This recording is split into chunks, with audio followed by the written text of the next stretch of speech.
Well, so we have to do the newspapers. Daniel Dadze is here. Good morning, Daniel. How are you? I'm good, Roland. How are you? Chalade.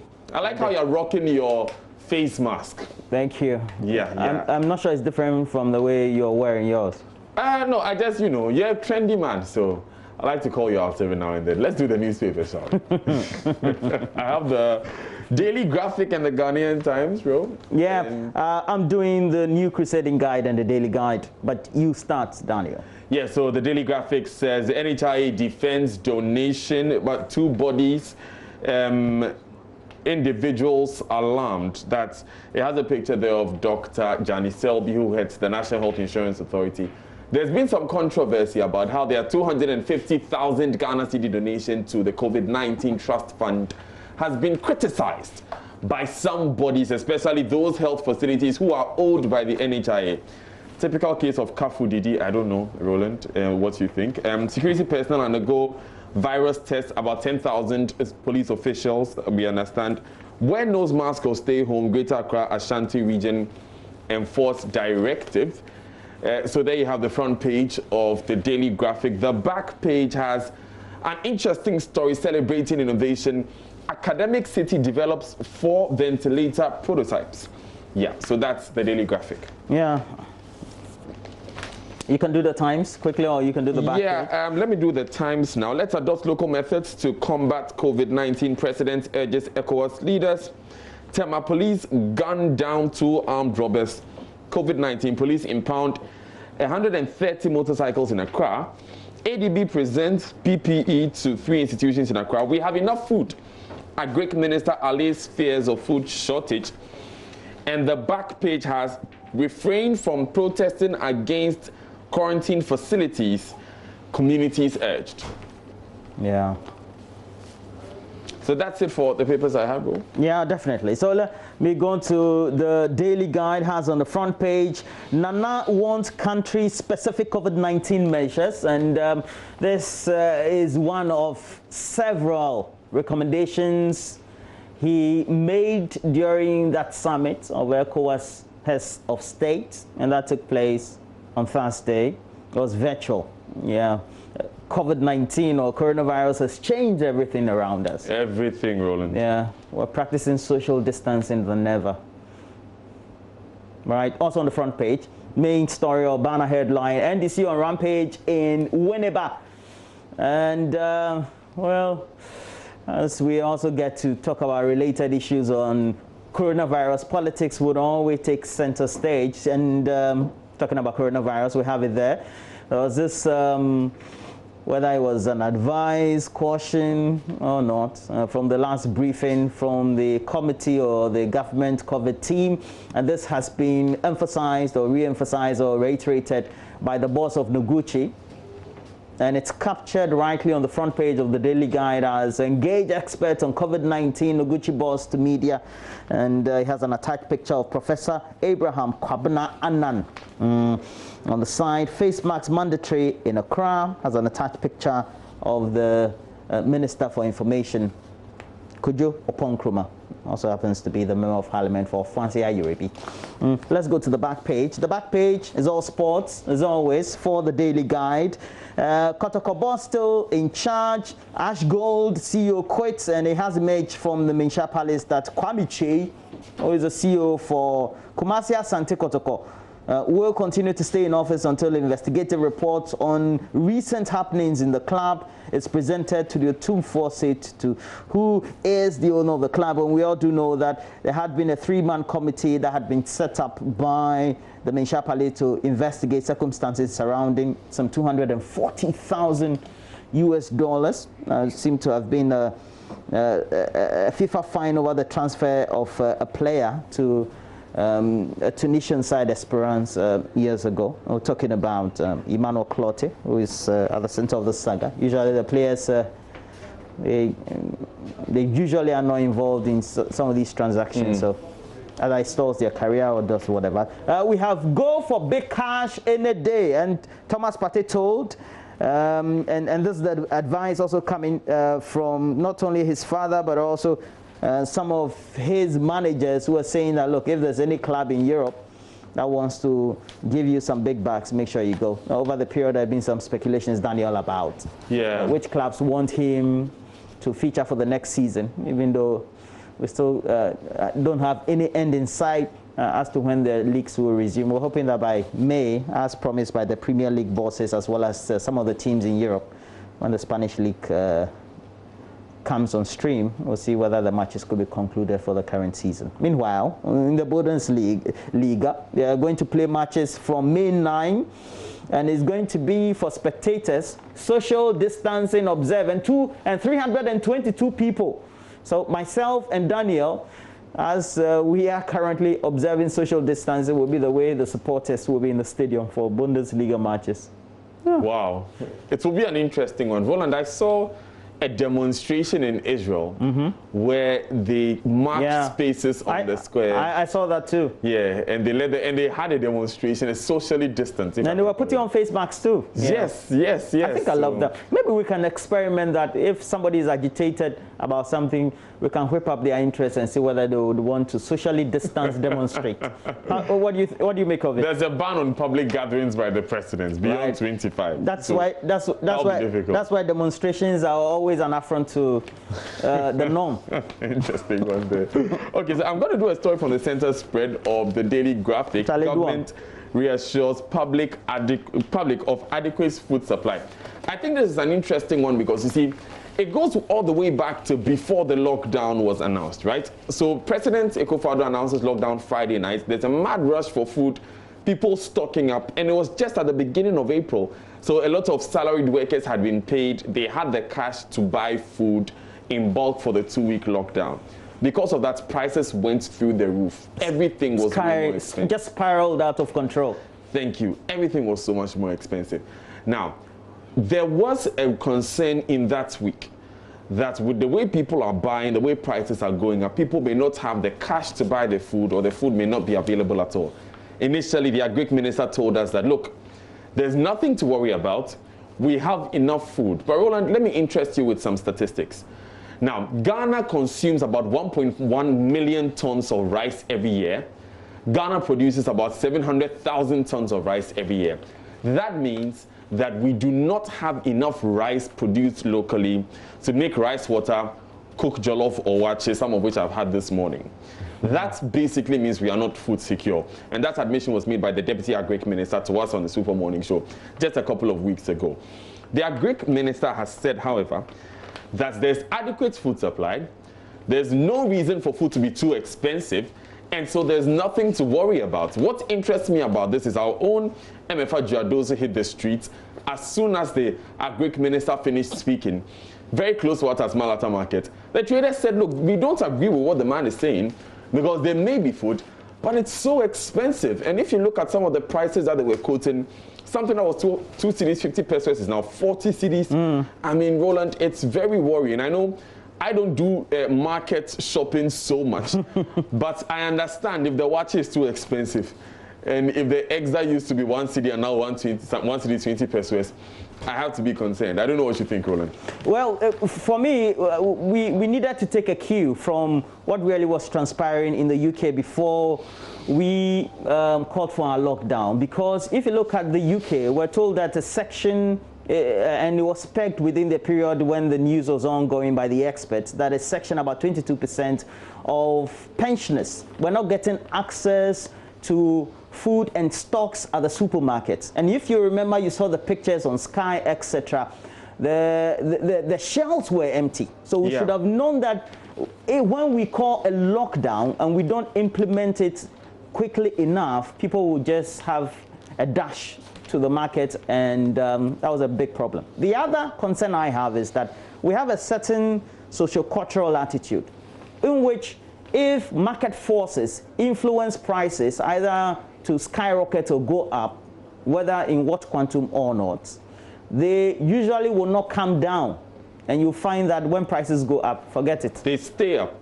Interesting points there. That is why when it comes to medical supplies in some jurisdictions, they actually implemented price control measures. Yesterday, I was talking to the CEO of Nyaho Medical Center, Dr. Elikem Tamaklo. The story is on my JoyNews.com. He mentioned that we need to implement price control for things like the surgical masks that we are wearing, because they become so much more expensive because of the COVID-19. And if you take that policy to the market, there are some economists who say that it's not so out of the way for government to say you can't sell a bunch of bananas or a whole bunch or a branch of plantain for X amount or above. I think that it's something that must be seriously considered, especially since it's backed by so much expert opinion.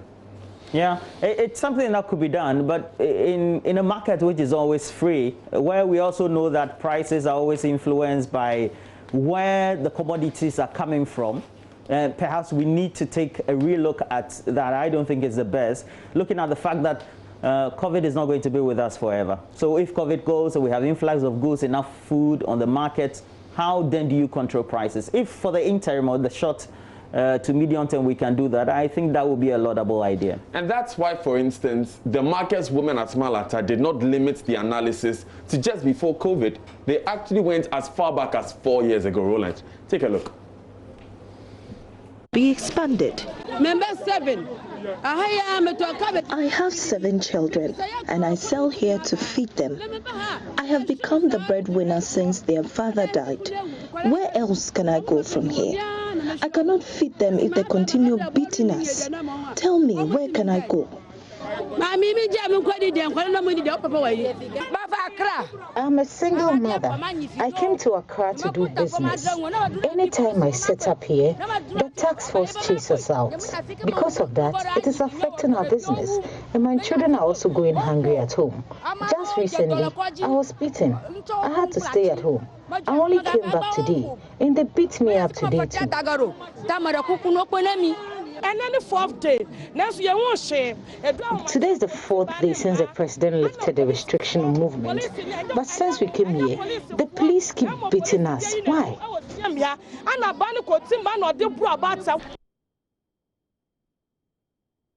Well, that's the situation on the market. It's a situation I hope that we can resolve in due time. But let me just do the last paper I have. I have the new weekend crusading guide, and it has on the front page, don't copy blindly COVID-19 measures, and Akufo-Addo tells ECOWAS leaders. We also do have I will win December 2020 elections, latest, MPP will win, okay, and we'll win the December 2020 elections, latest EIU report. We brought that to you in the news. Let's go to the dispatch. Dispatch will be on your screen soon on the front page.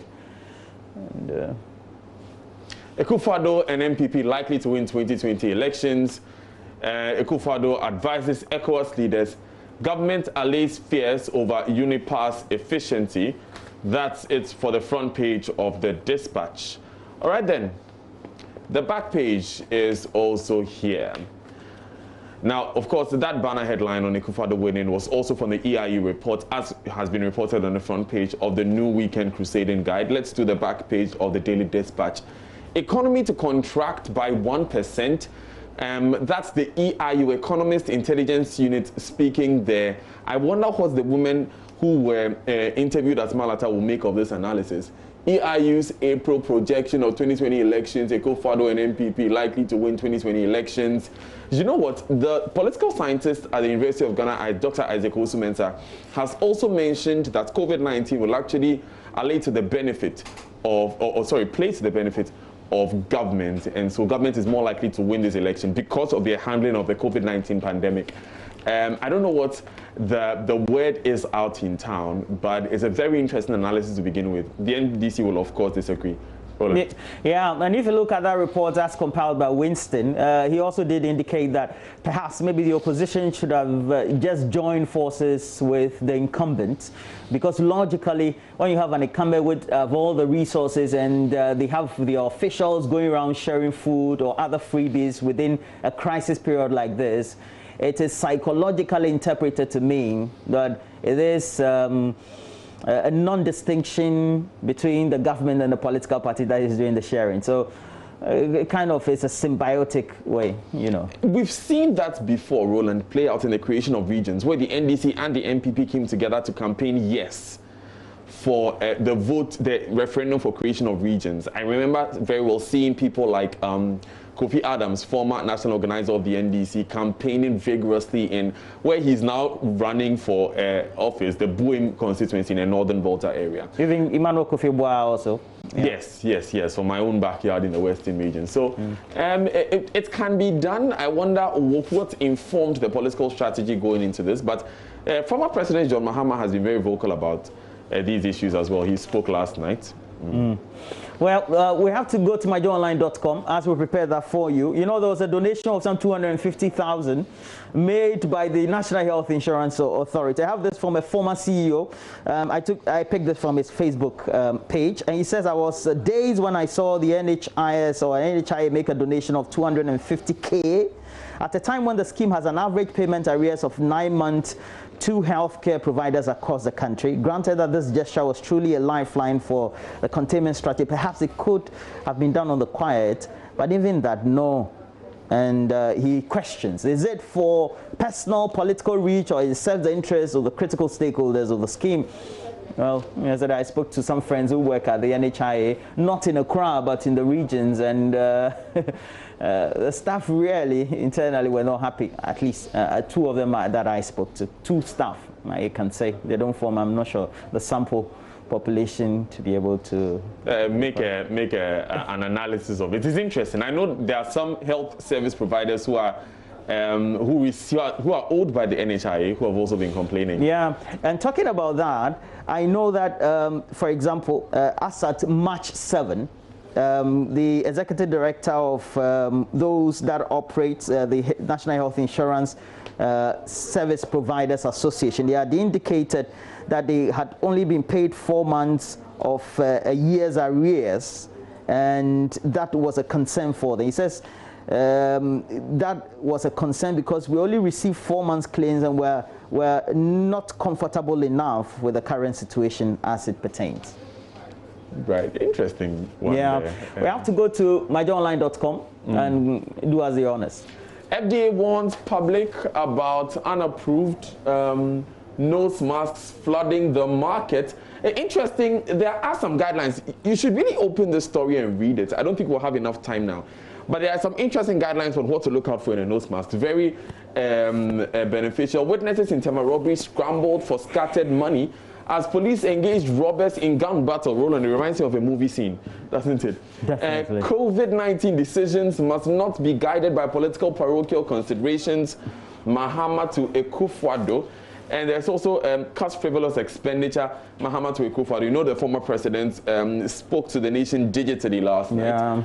And those are some stories from his address. National Security spearheads enforcement of face mask protocol. Well, if they entered our studios today, they won't have any problem with us because we are all masked up. Pharmaceutical Society issues guidelines for pharmacists and pharmacies against COVID-19. Great news in the bottom right corner of my JoyNews homepage. Coronavirus, first patient injected in UK vaccine trial. My fingers, my toes are crossed. I'm hoping beyond hope that this vaccine is developed soon. Experts tell us, Roland, that as early as September, we might have one. And that's speaking on a very, very optimistic side. We know we need this because without a virus, this coronavirus scare, without a vaccine, pardon me, this coronavirus scare may never go away. It'll be with us for a long time. And you know, that robbery incident in Tema, as we go for a break, reminded me about what had been trending. The fourth season was told. I didn't know it existed. It's called Money Heist. Money Heist. Money Heist, okay. On Netflix, it was trending. Yeah. I think 2 or 3 weeks ago. Joseph Akable was even at home saying that he was watching. I was wondering. So actually, that's what I was reminded of, because I would say I'm quite guilty. Don't tell my boss, Roland, but I watched all 4 seasons in one weekend. You did? Yeah. Yeah, because I didn't know, apparently, the original version was in Spanish. Yeah, it's actually a Spanish series. So it's like a telenovela for crime movies. Yeah, so it's a crime. It's a good one. It's a crime series. But that's good. That's a good one. Money Heist. We'll see how it goes. Yeah, but of course, we are not encouraging crime here. Well, this one, Tema Heist. Well, we're taking a break. When we come back, Benedict also with the latest sports update.